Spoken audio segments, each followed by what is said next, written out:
La différence entre l'homme des cavernes et nous, c'est le résultat de la science. Et ce n'est pas une opinion, c'est de la science. Notre monde n'est pas si moche. Peut-on se bagarrer en apesanteur ? La pratique d'un combat à main nue, boxe, kung-fu, catch, est presque impossible dans l'espace. C'est ce qu'explique le physicien Isaac Newton dans sa troisième loi.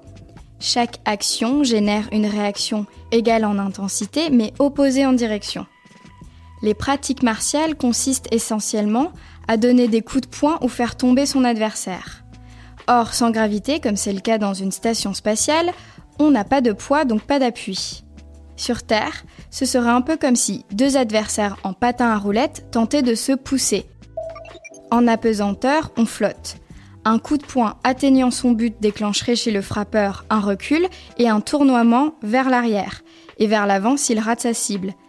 Quant aux prises de judo, elles se solderaient à la fois par une projection symétrique des deux adversaires en sens opposé, ainsi que par un tournoiement en sens inverse.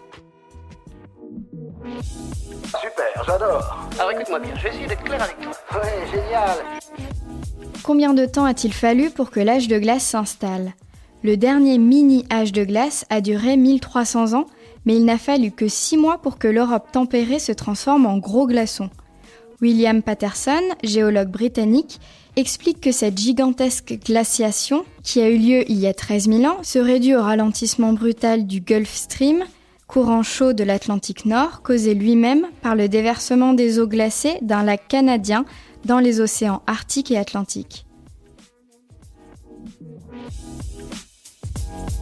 Voilà. Il ne reste plus qu'à vous remercier de votre attention. Au revoir.